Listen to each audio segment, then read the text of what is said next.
authoritarian regime. Swiss investigators ruling out arson or some kind of attack in the deadly fire that swept a crowded Alabama's ninth. It was early on New Year's Day. 40 people were killed, more than 100 others injured. Last night, a vigil held for the victims. Vowing to govern as a Democrat socialist, Zoran Mamdani has been sworn in as New York City's 112th mayor. San Diego is reeling after torrential rains unleashed flash flooding, resulting in numerous swift water rescues. Facing pressure from the Trump administration, Venezuela's dictator says his government is open to reaching a deal with the U.S. to fight drug trafficking. On Wall Street, Dow futures up 183 points. More details at srnnews.com. So Pure Talk just had their best year ever, and just how long can that D-line hold up? On their behalf for being so awesome. I said sure. It's important to say thanks, especially this time of year, which is why, as one of their many satisfied customers, I should probably thank Pure Talk first for keeping their customer service in this country and for providing hundreds of American jobs. I appreciate that. I also appreciate their Roundup program, which makes it easy to support America's Warrior Partnership and join the fight against veteran suicide. And I love that Pure Talk donated 1,000 hand-sewn Made in America flags to veterans around Independence Day. And of course, I really appreciate their generous support of my own foundation, MicroWorks, and their commitment to help us train the next generation of skilled workers. Having said all that, it's now my pleasure, on behalf of everyone at Pure Talk, to thank you sincerely for choosing to do business with an American wireless company that actually stands for something. And one more thing. Happy The holiday season just got brighter at Hurl Chevrolet GMC in Goodland. Wrap up the year with 0% for 36 months on all 2026 Chevrolet Trailblazer and Equinox models. Or slide into a new GMC, 1.9% for 36 months on a 26 Arcadia, plus up to $7,000 in rebates on a 26 GMC Sierra 1500 Elevation with Turbo Max with eligible trade-in. Big savings, big style, and big holiday cheer. Only at Hurl Chevrolet GMC in Goodland, Kansas. Stop in today or visit online at hurlchev.com. Convenience just got an upgrade. Farmers State Bank of Oakley is excited to announce the opening of our brand new ATM along Highway 40, right next to Sonic Drive-In. Whether you're grabbing a snack or on the go, you can quickly access your cash without the detour. It's banking made easy, right where you need it. Farmers State Bank of Oakley, member FDIC.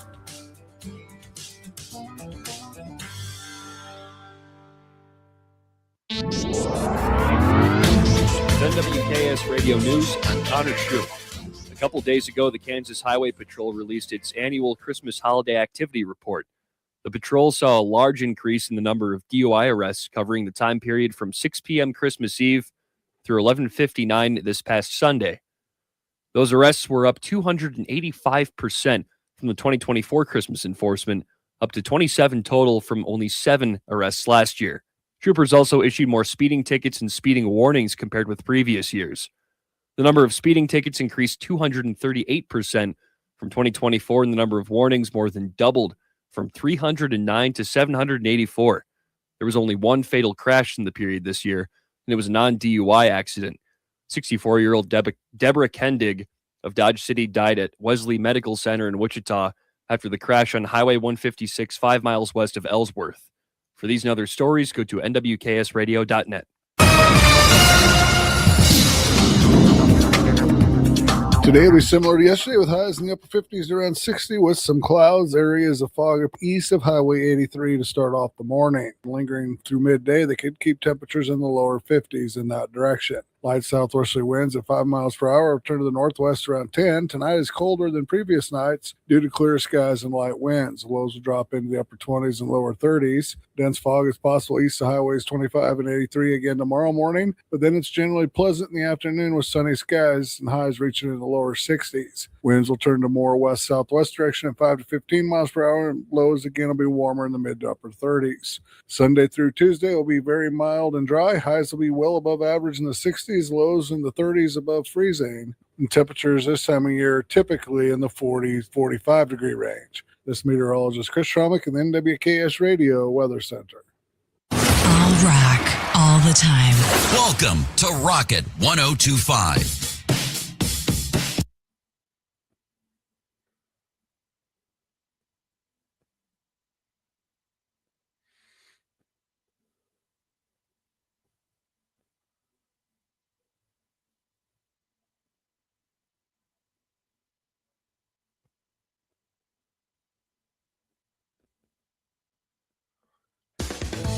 We've been serving ag families for generations because we believe farming isn't just a job, it's a legacy. Whether you're just starting out or expanding your operation, F&B Bank has flexible lending solutions designed for you. This is Loan Officer Kennedy Frank at F&B Bank. We're proud to be your hometown ag lender, member FDIC.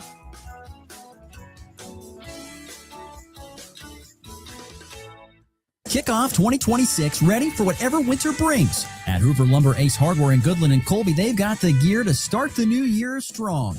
Get organized with rugged storage totes. And when the snow starts falling, if it does, power through it with Ego and Craftsman snow blowers. Or if it's just the light stuff, blow it away with Ego leaf blowers. And don't forget ice melt to keep your sidewalk safe all season long. New year, winter ready. Hoover Lumber, Ace Hardware in Goodland and Colby. Helpful folks, trusted brands, and everything you need to get it done. You ready? Ready?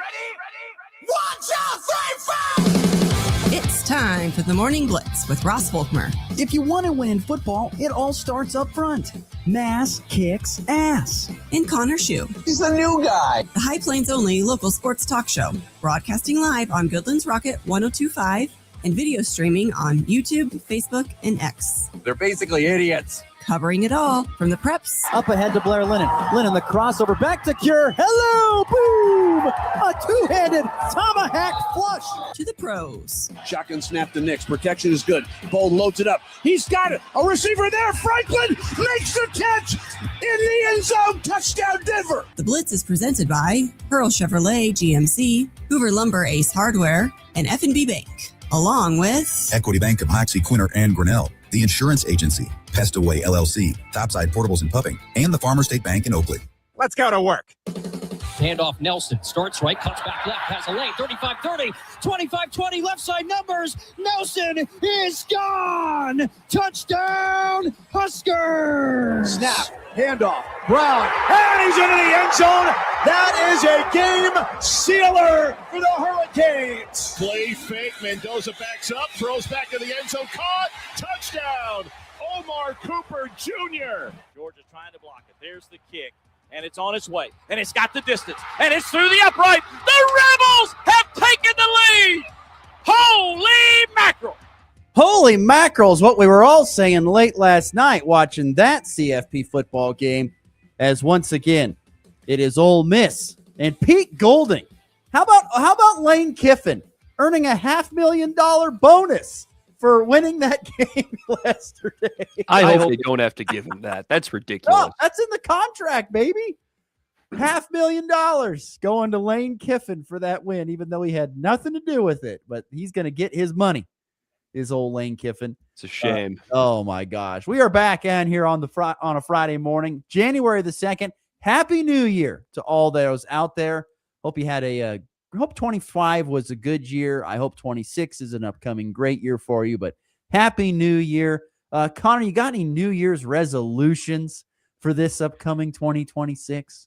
I'm going to try to read more, I think. Oh, what about you?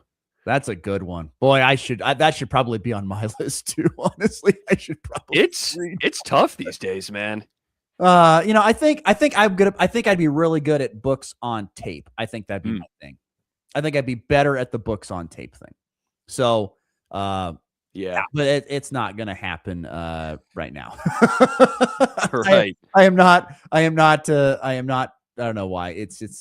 I have a system and I guess I'm going to stick to it, but that's probably one thing that I should get better at. My dad he was not a big reader growing or as I was growing up, but I'm telling you, over the last decade, my dad reads I swear it's probably a book every week to 2 weeks. It's impressive. I mean, he's a reading machine, and it's I'm still a visual learner. I guess that's the way to put it. Well, you use your eyes to read, don't you? Valid point. Valid point. There you go. Very valid point. I should be better. I need to be better at reading. It's a very good point. But anyway, off and rolling on a Friday program.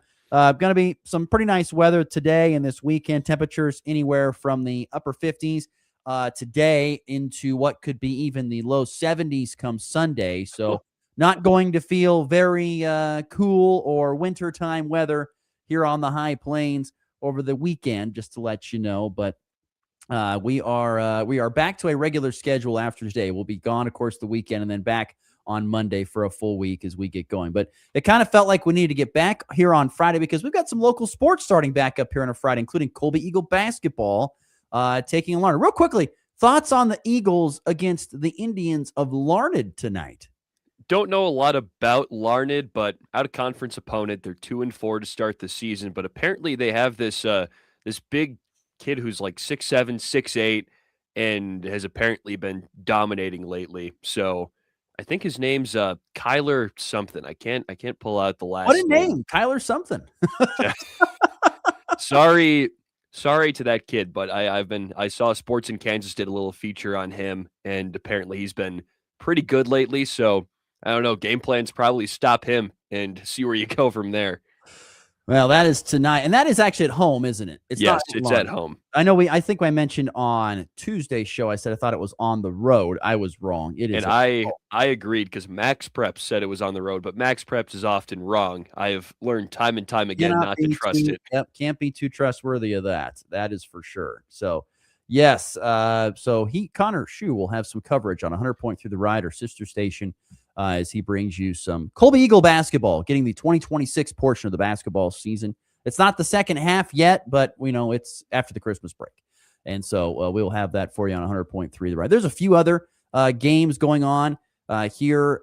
I should say I lost my spot here. There are a few other games going on as well from around the listening area today. You've got Wheatland Grinnell at Greeley County, Decatur Committee hosting Logan, Palco, Hoxie hosting Osborne. But other than that, everyone waiting until Tuesday to jump back in to the high school basketball season. There's also no really wrestling this weekend besides Colby Community College going to the Jet Open on Sunday. And then I cannot forget about there is the Fort Hays Tech Northwest Colby Community College basketball teams back getting in action this Saturday. CCC hosting Hutchinson and Fort Hays Tech Northwest going down to Dodge City after the holiday break. Those teams are back on the hardwood. So there you go. A quick little local sports episode. So we felt like it was a good thing to get back on the air Friday so we could bring you this information about the local sports. It also gives us a chance for our college football playoff reactions, which we got to see 4 playoff games starting on Wednesday night with Miami taking down Ohio State, followed by Oregon shutting out Texas Tech, Indiana just blasting Alabama. And then to cap it off with the best game of the weekend, Ole Miss pulling one out late over Georgia, which I don't know about you, but in the very end of that game, Georgia, Ole Miss, did anybody happen to check the spread? Because I did as soon as that ball hit the pylon, because I thought, what if it was 3.5? There's some degenerates that aren't too happy about that one. I don't think it honestly mattered a whole lot because the spread from what I saw was at 2.5. And so it was either 3 or 5. But I mean, imagine if it was 3.5. That was the spread. Or if you took the alt spread. You talk about the ultimate bad beat. I mean, you had a second is all you had to get rid of. 1 second you had it done, and all that onside kick. And honestly, there was a part in that game where I was sitting there watching that, Connor, at the very end. I was like, by golly, I sure hope to God Georgia pulls this miracle off with 1 second and 80 yards to go. Really? Wouldn't that just been the nuttiest thing to ever see in your lifetime? It would have been. That's my point. Like, you would have never seen that. You would never see it again. That is true. But then that would end the Ole Miss. I don't know what you would call it, but I don't know if I would even want to call it an upset run because they're a great team. But totally in spite of Lane Kiffin, that would all be down the drain if Georgia was able to score there. I know it would have been. And I get that. My point was, as much as I'm happy Ole Miss won, my point being it would have been crazy to see something that bizarre happen. Oh, definitely. If there was 1 second left, they had brought in the victory stage onto the field, not once, but twice. They had to roll it off. I mean, it was a complete you-know-what show.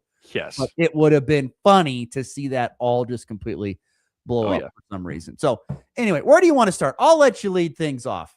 Well, college football playoff reaction here in segment number 1 of the Morning Blitz. Well, we'll get the first game out of the way. This one was a little disappointing. I mean, I was talking Friday night, but we can go here first. You want to talk Miami? I will. Let's see here. I have that up here. Go ahead. Talk about it. I'll find it. Well, this is one I didn't get to see as much of, unfortunately.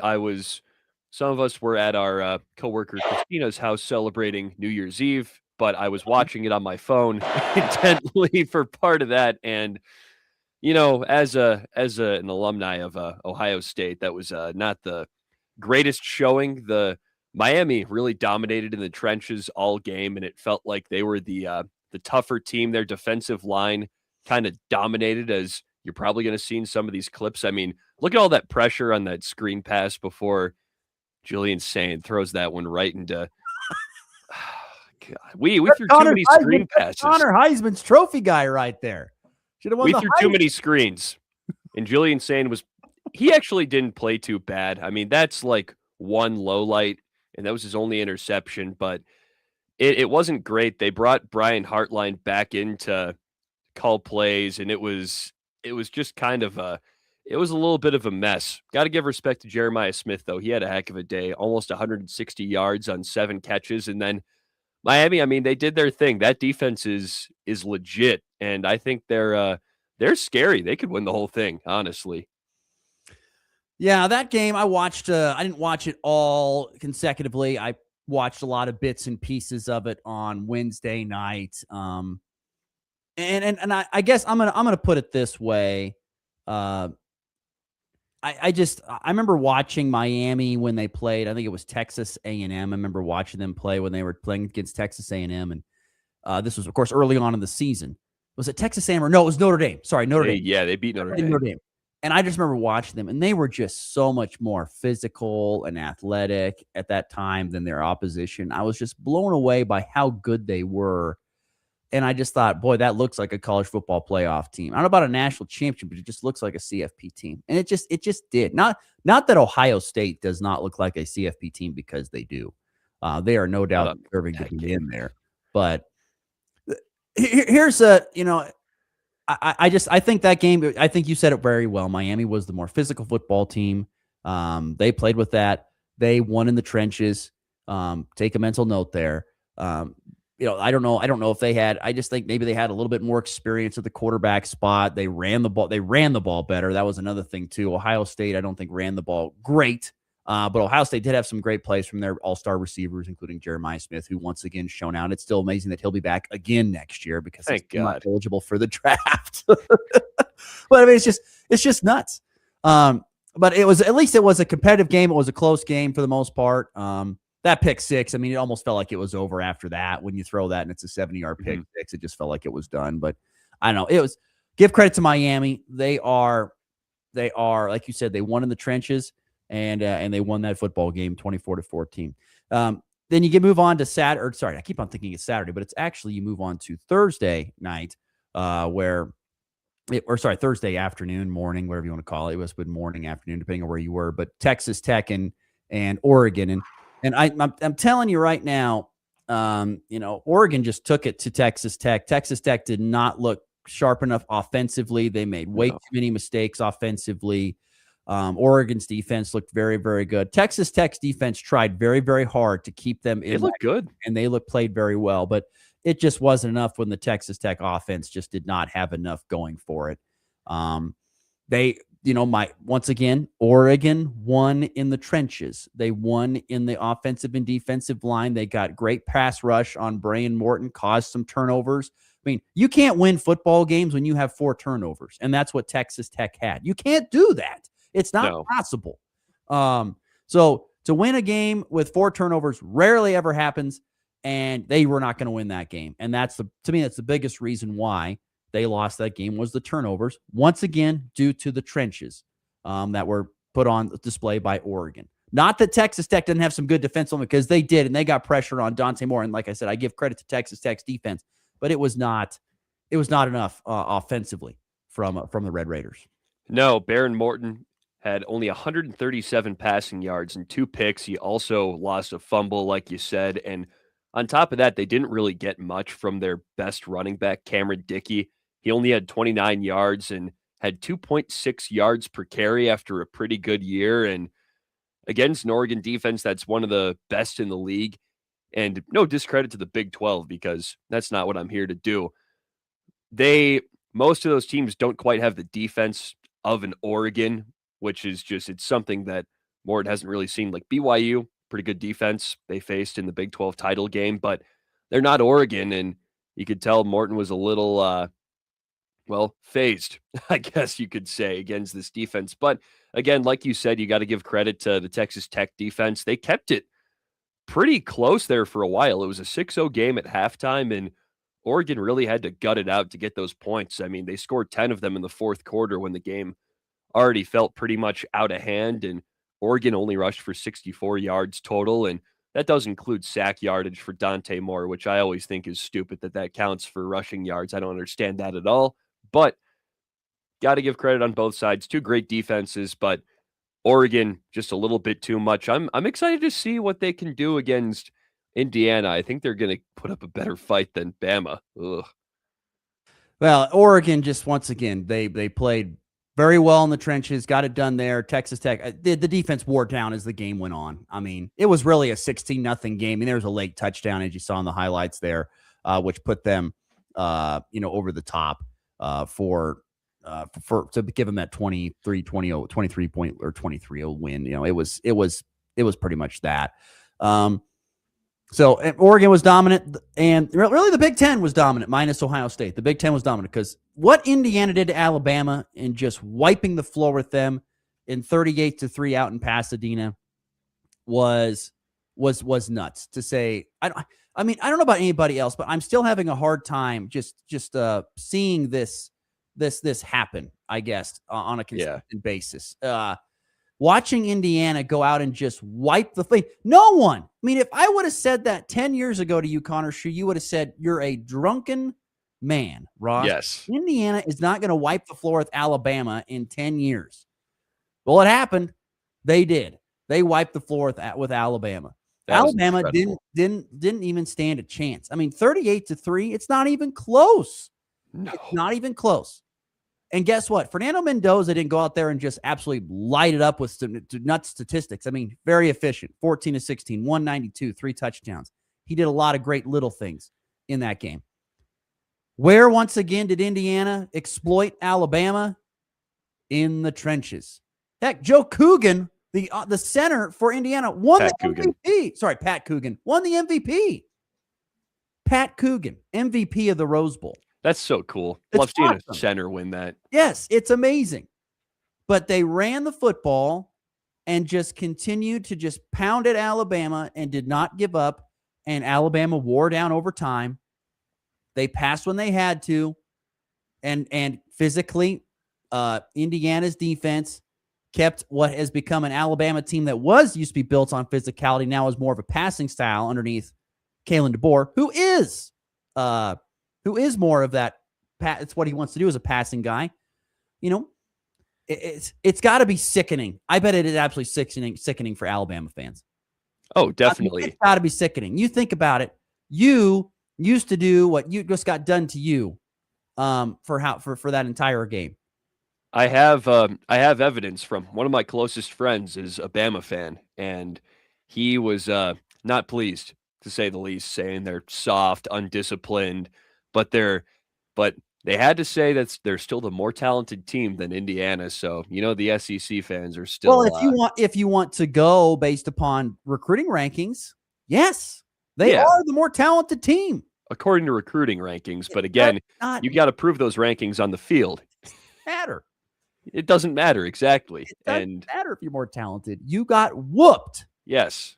It'd be different if you lost on a last-second field goal or a last-second play or something like that. No, you got whooped. Yes. You lost by 35 points. Embarrassed, frankly. That's 5 touchdowns you lost by. You got blown out of the water by Indiana. Say that much. They were nuts. They were really, really good. And I'm just going to have to sit here and accept it because I don't know why. If Indiana hoists a national championship trophy, I don't know if my mind can compute that. It just seems so far-fetched. But that's what Indiana has done. Yeah, they're a great team. Just absolutely dominant. And then last night, of course, was an absolute classic in the Sugar Bowl.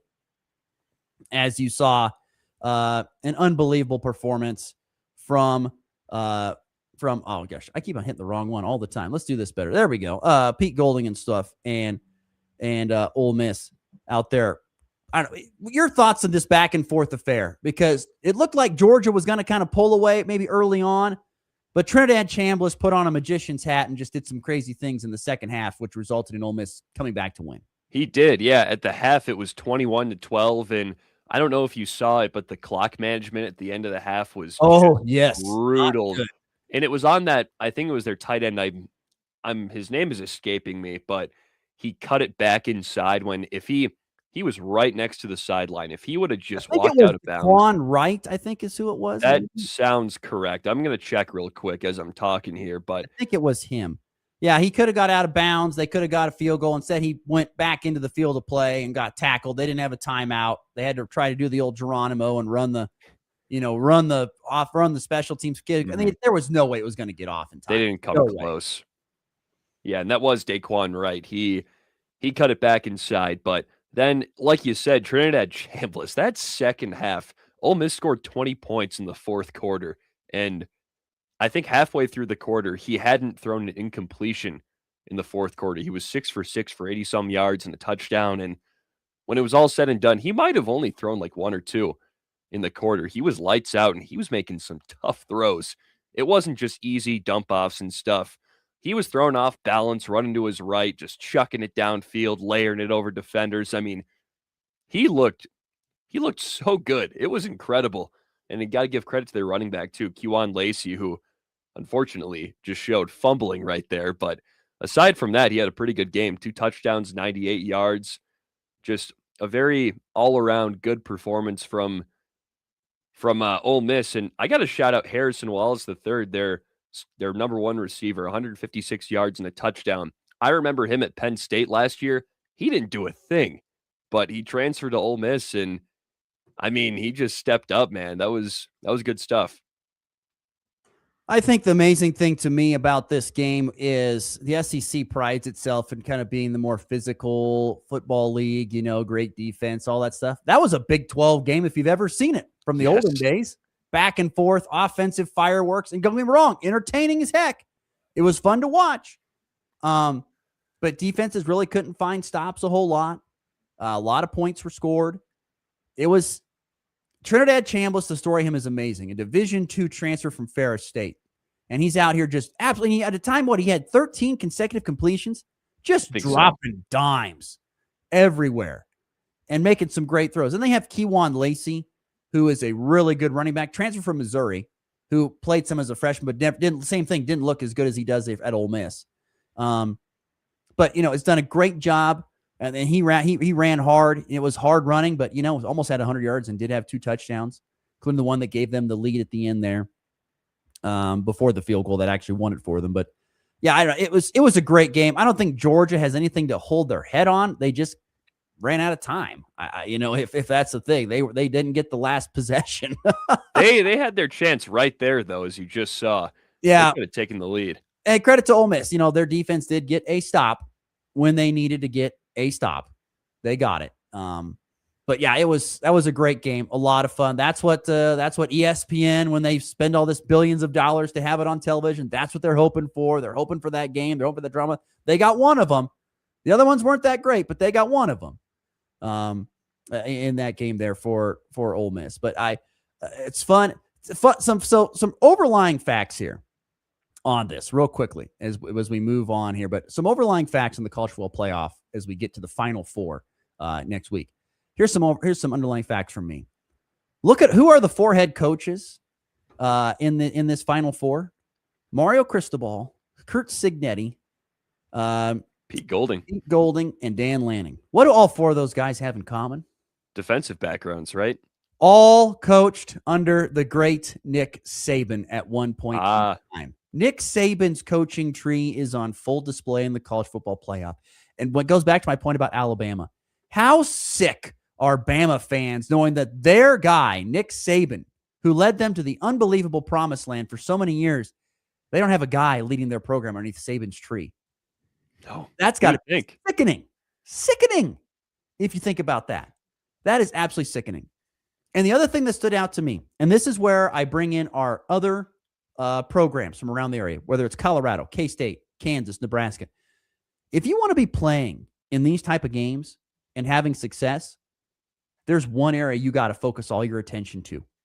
You have to get good in the trenches. Every team that won or played well this past weekend is good up front. Offensive line, defensive line, they're big, they can move, and they can move bodies. You have to get good in the trenches if you want to play. Doesn't matter if you've got a superstar quarterback. Doesn't matter if you've got an unbelievable wide receiver. Doesn't matter if you have this or that. You got to have the maulers up front. And if you don't have it, you're not going to have success. You're not. Exactly. Like last year, think about Miami. They had Cam Ward, who was the best quarterback in college football, probably, but they weren't as good up front as they are this year. And now they have a worse quarterback in Carson Beck, who's not bad, obviously, but they've played so much better with more strength in the trenches. If I'm a coach, and by the way, today the portal opens, and Cole Carmody, our good friend from Go Power Cats, going to join us. He'll talk to us more about the portal and things like that, but the portal opens today. And if I'm a head football coach at any university, I'm spending any money that I have on line play. I want defensive linemen, I want offensive linemen, and I want a lot of them. And I want them big, and I want them nasty, because that's a good. And the other thing that you need to find out there is experience. I don't know about how many times you saw a big-time play made by an offensive or defensive lineman, or even maybe some in the defense, and on the defensive side of the ball for sure. Senior, second year, whatever, third year junior, fourth year junior. You need grown men who are 22 and 23 years old. You're not going to go out there and win football games in today's college football with 18, 19, and 20-year-olds. You got to have the 22 and the 23. That's why Indiana's so good. They're super old. A lot of those guys are with Signetti at JMU. They've got all these old guys playing football on both sides of the ball, all of those games this week. You're old. I mean, Ohio State might even be one of the younger teams, honestly. I think they probably were one of the younger teams. And look what happened. They got beat. You have to get old. You got to be old, and you got to be big and physical in the trenches. Two things that if you're going to be in the college football playoff going forward, you got to have that done. And one more point, too, by the way, Connor Schuh. You do not want to have, thank goodness, you don't want to have a first-round bye. You don't want to have it. I don't know about that. Think about this. Indiana is the only football team in the 12-team college football playoff era that won after having a bye in the first round. It's only been 2 years. We need more years to go by before we start saying this. But that's a pretty big trend in 2 years. Now, I don't think we're going to get to have that theory tested, because they're going to move to 16 teams next year. I have a feeling. Watch. See it. They're going to move. But that's my point. Don't have a bot, or don't be one of the top 4 seeds. It doesn't end up working out well for you. Texas Tech goes down. Georgia goes down. Indiana is the only, once again, it's Indiana is the only team that it did not impact. Indiana! Couldn't even imagine it 3 years ago. It's just nuts. It's so nuts. Oh my gosh. There was just so much stuff that was pumping through my brain late last night, thinking about what we're going to talk about on the show with the cultural playoff reaction, because there is so much. And I feel like I remembered it actually all that I wanted to get off my chest. But it was like I said, some real blowouts, some really good games. But like I said, those final points I made a few minutes ago, those are the reasons why those teams are winning. They're the reasons why they're there. They're old, they're big, they're physical. They got great line play. That's why they're there. Take notes if your other college football team's not playing in the CFP. That's what you have to do. Okay, we got to get to break. Cole Carmey's been waiting very patiently. We appreciate him waiting patiently. He will join us next on the Hurl Chevrolet GMC video stream. Stick around. This is the Morning Blitz here on a Friday. Cheyenne County Clinic and Hospital provides complete obstetric services, including prenatal, ultrasound, delivery, and newborn care. Their staff strives to provide a safe and nurturing birth experience for each family. If you're looking for a personal and caring prenatal experience, please call 785-332-2682 to make an appointment. Hey everybody, Steve Bugby here, wishing you happy hunting holidays and inviting you to our annual Western Kansas Outdoor Association banquet. Same time, same place, January 24th, City Limits Convention Center in Colby. More details, go to westernksoutdoor.org. It's time for a check of the markets with the Anderson Trade Group on the Kansas Farm and Ranch Radio Network. Good morning. This is Tyler Ghost with the Andersons in Overland Park, Kansas. With your morning market update. It is Friday, January 2nd. March corn set to open at $4.40 1/4. May at $4.48 1/4, and December of 26 at $4.60 1/2. Beans on the March at $10.47. The May is at $10.61, and November at $10.64 1/2. Kansas City wheat on the March $5.14 3/4. The May at $5.28, and July at $5.42. Chicago wheat on the March will set to open $5.74. The May at $5.84 1/4. July $5.96 3/4. S&P 500 is up 37 points at 6,929. The Dow is up 147 points at 48,483. Nasdaq up 240 points at 25,697. Crude oil down 51 cents a barrel at $56.91. Gold is up $35 an ounce at $4,376, and silver is up $2.85 an ounce at $73.46. If you have any cash grain you'd like to move or want to learn more about our freedom pricing tools, reach out and give us a call. You can reach myself, Tyler Ghost, Jared Law, or Tom Saludo at 913-748-3000. If you're out in Colorado, give John Hankey or John Stiles a call at 970-744-4484. The Anderson Trade Group, proud market partners with Kansas Farm and Ranch Radio. Find out more at andersongrain.com. The risk of loss through trading futures and or options is substantial, and each investor or trader must consider whether this is a suitable investment. Past performance, whether actual or indicated, is not indicative of future results. The Anderson Trade Group has no guarantee that the advice given will result in profitable trades. If you're buying or selling cattle, make your first stop livestockmarket.com. Bred cows, heifers, pairs, bulls and frozen genetics, even feeder calves. You'll find them all at livestockmarket.com. Livestock Market features private treaty sales, online auctions, and live production sale bidding. You'll also find horses, sheep, goats, and hay. Check out the free Livestock Market magazine wherever you pick up Tractor House, and download the Livestock Market mobile app today. Kansas Corn reminds you that E15 fuel is the right choice for every kind of driver. For the car enthusiast, E15 has higher octane. For the thrifty driver, E15 is priced lower than regular unleaded. For the nature lover, E15 provides cleaner air. For the shopper who buys local, E15 has more ethanol from our Kansas corn farms. Choose E15 for a higher octane, lower price, and cleaner American fuel. This message from the Kansas Corn Commission. Learn more at kscorn.com. It's not just sports, it's your morning game plan. I don't even believe you have a plan. I have part of a plan. That is not a plan. This is the Morning Blitz.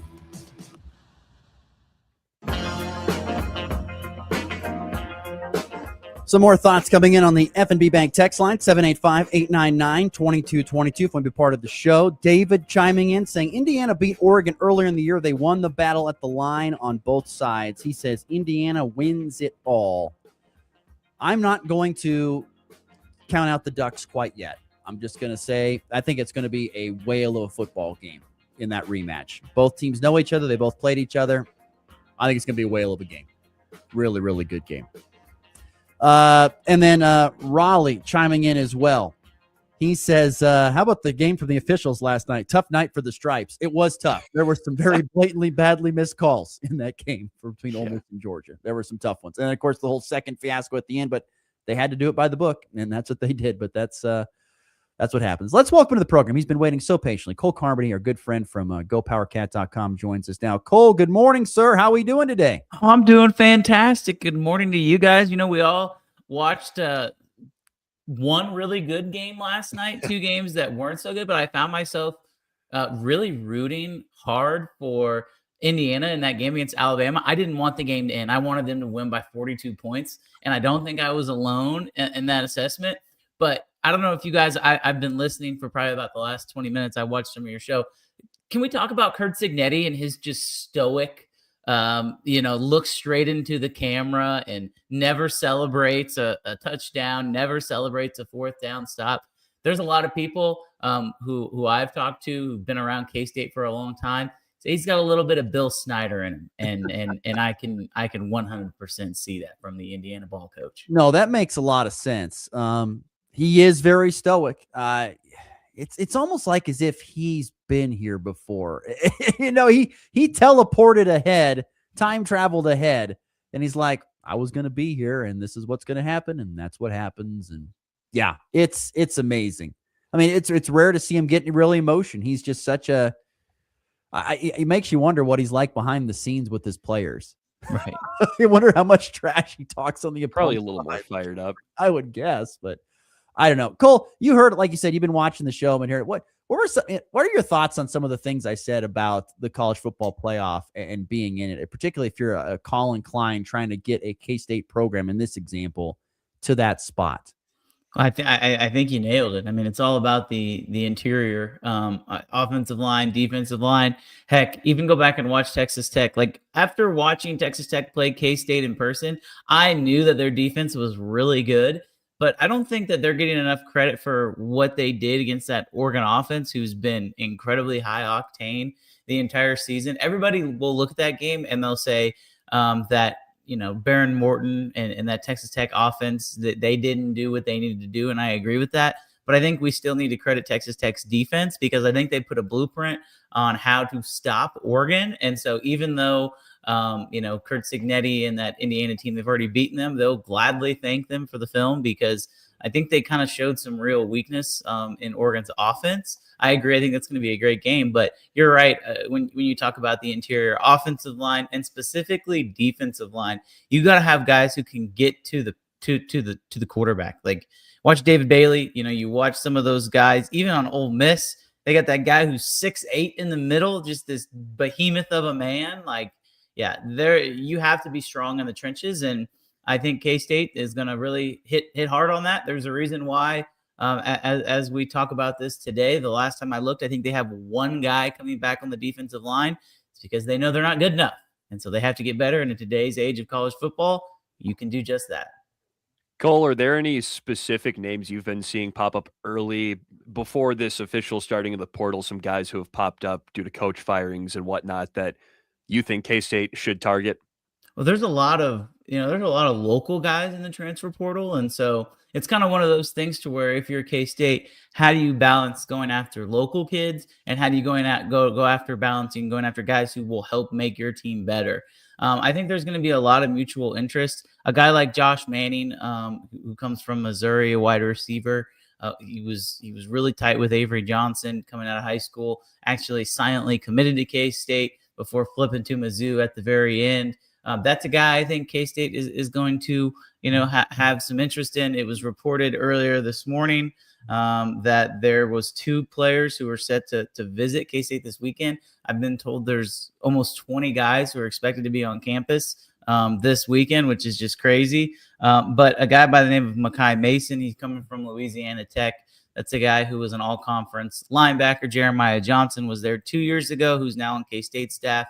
So I think there's a connection there. And then the other name that's been floated out there is De'Arian Hicks. He's a defensive lineman from Gardner-Webb. So those are the 2 names that have been public so far. There are going to be more that are going to trickle in. And my plan today, guys, is to sit in my studio and refresh Twitter 24/7, because I know for a fact there's going to be about 25 million names that are going to pop up. Oh, yeah. Are teams like K-State, we'll throw Kansas, I want to throw Nebraska in there too, teams from the Midwest that built their success on bringing kids in, you mentioned the local kids, and developing them over the course of a 4 or 5 year span, and then having them for the last year or two play really, really good. Are they at a massive disadvantage in this era of transfer portal? That's a good question. I go back and forth on that. And I think that you can be a successful developmental program, but you have to recruit at a high level, right? And there's nobody in this area. I mean, I'll throw even Nebraska into that mix. They don't recruit at a high enough level to consistently maintain the success in the Big Ten. They might be good enough to win 10 games, 1 out of every 3 years. Maybe they'll do that and they'll make the college football playoff. But are they going to be able to keep those backups that then commit to their school? Right. And that's where you have the whole NIL thing that gets brought up, and, the guardrails on that opens up a whole nother can of worms. But I think you can still be a developmental program because I look at Indiana, and if you look at their talent composite score, it's a ranking that 24/7 puts out where they rank, okay, how many, what should your team hypothetically be ranked on paper? I think Alabama was number 7 and Indiana was number 72. They are like the lone school who's really kind of bucking this trend of not having your roster made up of mostly 4 and 5-star players able to have success. And it's because their developmental program. Kurt Signetti's brought a lot of those kids, as you mentioned, over from JMU, and he kept some kids from Indiana. He supplemented his needs in the portal. And I mean, even you look at Texas Tech, their best guys, Jacob Rodriguez, he spent all the time in the world, his whole entire career at Texas Tech. So you need to be able to develop your stars and supplement your roster. If you can do that, and the key there is retention, obviously, you can compete. And I think Indiana is the blueprint for that. Cole Carmody is our guest here from GoPowerCat.com. Cole, we haven't, we're not able to have you on a consistent basis because you're a very busy man, molding young minds in the youth department there. But I wanted to get your thoughts on Colin Klein coming back to Kansas State. I mean, I haven't met anybody who hasn't loved him. I mean, this is like the second story for me. It's like watching Scott Frost come back home to Nebraska. So, I mean, it's like that. So, in my opinion, what are your thoughts on Colin Klein coming back to Kansas State and and on top of that, the staff he has put together that we know to this point? Yeah, I think first of all, I think Colin Klein hit a home run with his press conference. I mean, he has so many dynamite quotes talking about living in physicality. The favorite thing that I think he said was, some people like to visit physicality. We live there. And that is the coolest, I think, quote from a press conference I've heard in a long time. And it's stuck, and they're kind of marketing that. And he talked about it being a family business. And so all these assistant coaches he's hired, they've said, hey, it's a family business. You're going to try and get back to the roots of what made K-State so great. I think it's a great hire for K-State. There was a little bit of hesitation on my part just because, I still think Chris Kleiman had a few more good years left in him. But if he didn't think that he had a few more good years left in him, then I applaud the man for stepping aside, right? Like, it could have been very easy to do what Kyle Whittingham did and said, okay, I'm going to be done. Actually, I'm going to go take a better job. And he didn't do that. I know that these schools have come calling for Chris Kleiman for the last few years, and he stayed at Kansas State. And I think as the time goes on, especially if Colin Klein is successful, you're going to start to see Chris Kleiman applauded a lot more even than he is right now. But as far as the staff goes for Colin, I think it's been really good. The defensive side of the ball, they've loaded up on. I love the fact that they're taking multiple guys who have years of coordinator experience and having them as position coaches, because Jordan Peterson, who's the new defensive coordinator coming from Texas A&M, he was the co-defensive coordinator, but he's never run a defense on his own. And so the fact that he was able to surround himself with guys who've been defensive coordinators, I think is really good. On top of that, on the offensive side of the ball, I think it's kind of a hodgepodge at this moment, but we all know that even though there's not an offensive coordinator, Colin Klein's going to be running the show right now. So I'll be interested to see what that hire turns out to be. It might be splashy. We'll see. But I think overall, the staff, this is probably the best staff that we've seen in Manhattan since, Ron Prince, James Franklin, Scott Frost, and Raheem Morris were all on Ron Prince's staff. How crazy is that? But I think this is probably the staff he's putting together. It's probably the best staff since that Ron Prince-led staff. Cole Carmody, GoPowerCat.com. Cole, we've mentioned about what K-State's going to look for in the portal. Are you expecting to see more exodus from this team, or do you think most of it has been announced, at least at this point in time? Yeah, it's an interesting question. I think the guys who we'll see leave are guys who will either be told, hey, you're going to get recruited over, we'll help you find a new spot, or they'll see the writing on the wall. I don't think there'll be very many guys who say, actually, I'm going to go get a better offer somewhere else. I guess that could still happen. But to me, if I was a kid, I would have done that earlier if I knew I wanted to leave. Why not float your name out there earlier and have your agents work the phones and see what you can get, as opposed to, waiting until the last minute when schools are 100% in scramble mode. Let's be completely honest here, guys. There is not a single school who is comfortable with what's going on right now. Everyone's in scramble mode. So if there's a big time addition at the end, you're just limiting your market. And so I would be surprised if we see any of the big names come off the board. if there are some smaller names, I know there was a backup walk-on quarterback who entered the transfer portal this morning. I have a feeling that's because there's been some conversations that have been had about, hey, it's probably best that you move on. So we'll see if there are more guys who enter the portal today and in the coming days. You get 2 weeks to do it. I would think that would probably be the case. Is there a guy that's entered the portal that you could see coming back? Well, we've seen 2 so far in Donovan McIntosh and Quay Moss, 2 starters on defense, guys in the secondary, guys with eligibility. I think that's a really important get for K-State. I think Toby Osunsami, he's an edge rusher out of Wichita. He was K-State's probably best pass rusher this season until he was hurt. He is one of the more highly rated. He is the most highly rated transfer who is outgoing from Kansas State. If there is someone who I think that they're going to try and bring back, it would be him. I've said all along, guys at premium positions, I don't hate them. I don't blame them for entering the transfer portal. If you put your name out there as an edge rusher, that is the most hot commodity in all of college football right now. See what you can get.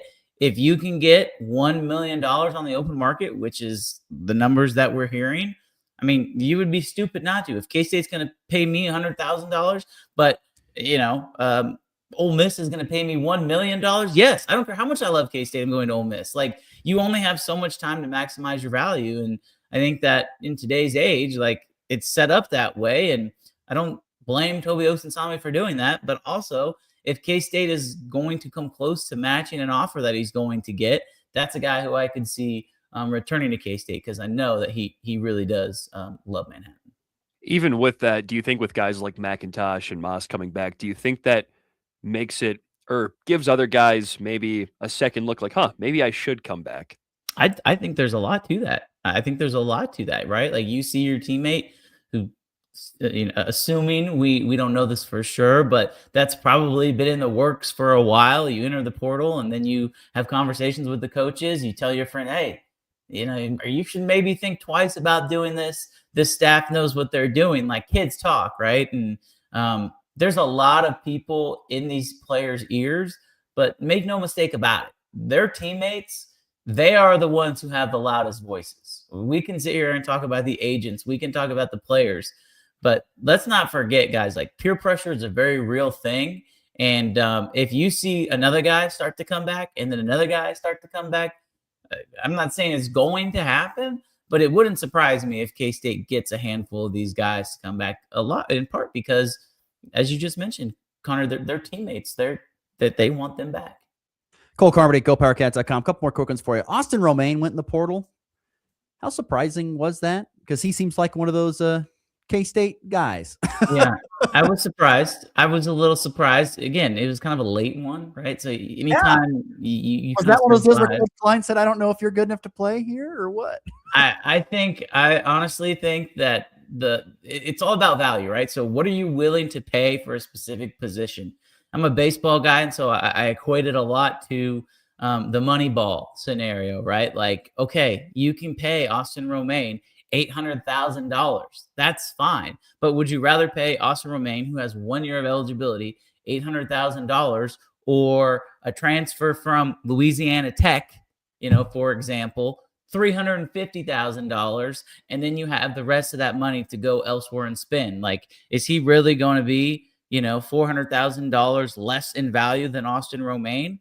I don't know. I know that Austin Romaine's a really good football player, but for the position that he plays, it just doesn't make sense for K-State to make him your second or third highest paid player on the roster, which let's be honest, guys, like, that's what K-State was doing. They were paying their homegrown guys to make sure that they didn't leave.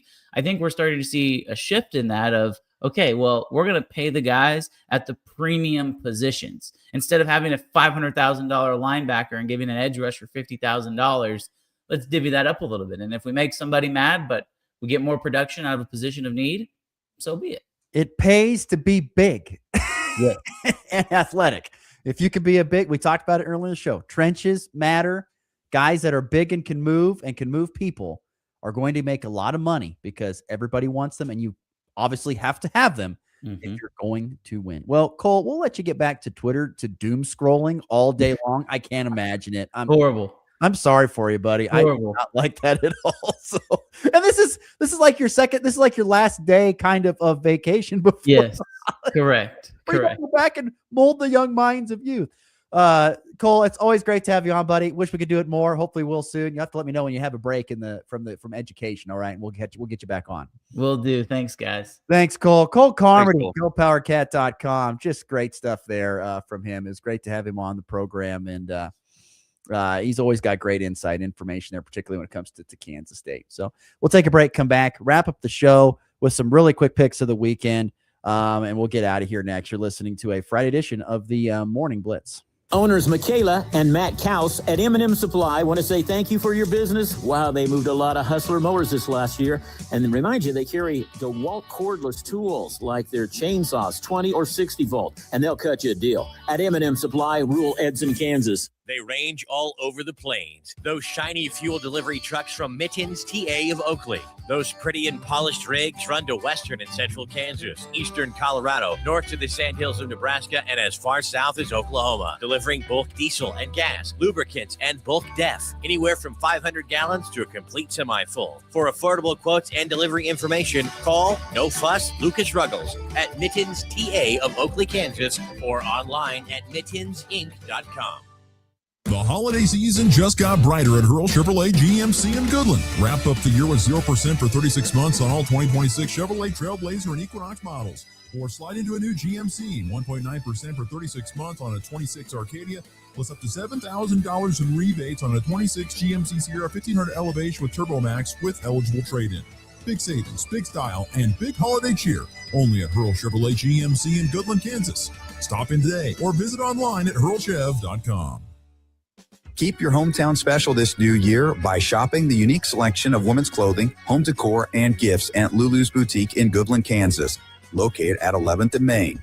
You can also shop online at shoplulusboutique.net. Start the new year in style with a remodel from Northwest Kansas Decorating Center. From updated bathrooms to fresh flooring, we've got what you need to impress, just in time to enjoy some peace and quiet after all the holiday guests. Happy New Year from Northwest Kansas Decorating Center in Colby. All the sports you love, all in one place. Ooh, this will come in handy. This is the Morning Blitz. All day, all night. It's the Morning Blitz. We're having a great time, couple of laughs, everything's nice. Weekday mornings from 7 to 8 Mountain, 8 to 9 Central.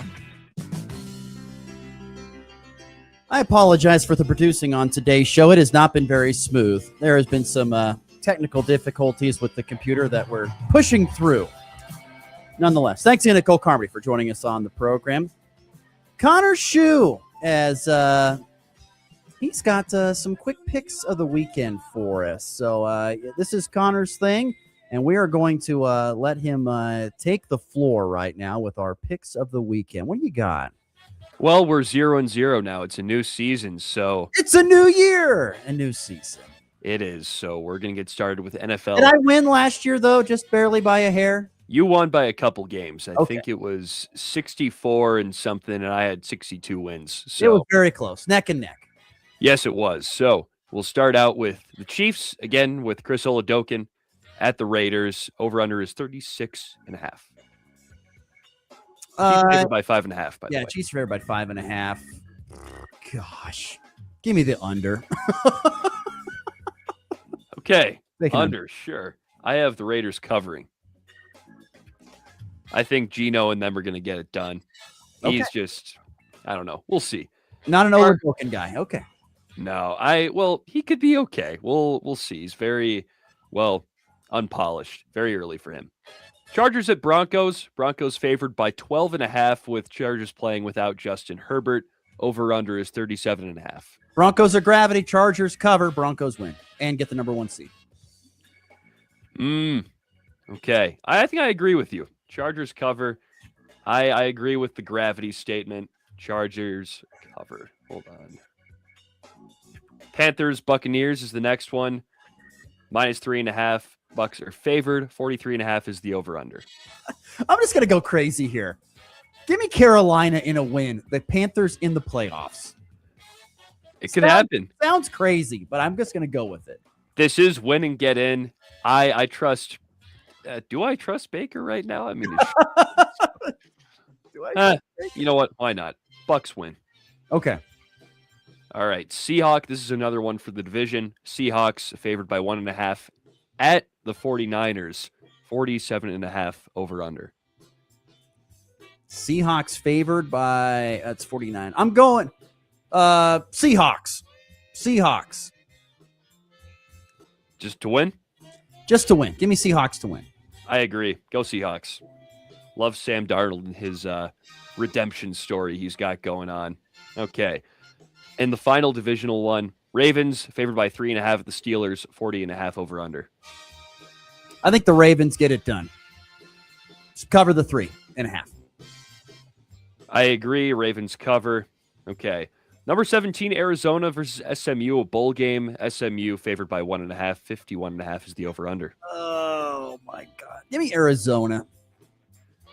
Arizona W. Fafita.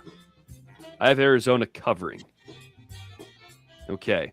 Navy favored by 7 versus Cincinnati without Brendan Sorsby. 54.5 is the over-under. What a game. Is Navy favored or is Cincinnati favored? Navy's favored. By how much again? 7. 7. Wow. Yeah, I'm going to go Navy cover. You're playing a system that you don't. If you're Cincinnati, you're playing a system you don't always see. It's hard to stop, and you don't have your best player, which is your quarterback, because he's going to Texas Tech or whoever else is going to pay the big money. Yeah. Let's see Cincy get a reverse upset. Okay. All right. Got her. We'll find out. All right. Wake Forest versus Mississippi State. Mississippi State's favored by 3. I'm just going to go out and say I got Wake Forest covering. I'm going to go Wake covers as well. Yeah, I feel like that's a good one. All right, in the FCS championship game, Illinois State versus Montana State. Montana favored by 10, 56.5 over under. I can't believe I'm saying this. Redbirds, baby. Redbirds. Okay. I mean, my gosh, look at the road they've gone on to win all these games. I mean, covers or wins? Redbirds win, baby. Redbirds win and Hattie. Okay. I got them covering. I'm going to be a little more conservative. And then we got a little college basketball just to finish it up with some regional stuff after this first game. Number 24 USC at number 2 Michigan. The spread is insane. It's 22.5. Gosh, yes. I have to say USC covers. Yes, I'll say USC covers, but Michigan wins. They might win by 20. I was going to say, but they win by 20, though. And then this next one, your beloved Huskers. Beloved. At home, number 13 in the nation, favored by 2.5 against number 9 Michigan State. Give me Michigan State to cover and win. I don't think Nebraska wins tonight, as much as I would love to see it. But got my shirt on, got my Nebraska ball shirt on. Go this way. But I'm riding the hot hand. I'm going Nebraska. Okay, I hope you're right, but I think it's going to be Michigan State. And then I wish these had spreads out now, but they don't. Kansas at UCF, so it's a pick 'em. And, I mean, come on. I tell you what, Kansas struggled down there, but I feel better about Kansas the way they've played as of late, especially without Darren Peterson. I'm taking KU. And this is at UCF, and UCF is 11-1. Yes. From that. I also think Kansas is going to win. And then finally, we got number 10 BYU at Bramlage against Kansas State. This is going to be 2 great scorers, PJ Haggerty and AJ Batanza. Oh gosh, I'm going BYU. Kansas can score it, they can't stop it. It's going to be BYU. So anyway, you know what? Just for fun, we'll see it. We'll say Kansas State upsets. Why not? Yeah. All right. Right. Well, we got to get out of here. So anyway, we are up against the clock. In fact, I don't know. I'm getting completely locked out of here. So anyway, I'm going to try and take over this if I can, but people are not going to let me do it. So anyway, we don't even have time for the walk-off. We're so past time. So I am going to, well, if it'll let me. I don't know if this mouse is not even going to let me do it. I swear. If it'll just let me hit the button, I would get out of here. Thank you. All right. We'll see you tomorrow. Well, nope. We'll see you tomorrow on the Blitz. Oh, come on. What is up with this? This mouse. This is not going to let me do this. It's just going to completely All right, well, we'll cut it here. Yeah, we'll see you tomorrow here on the Blitz.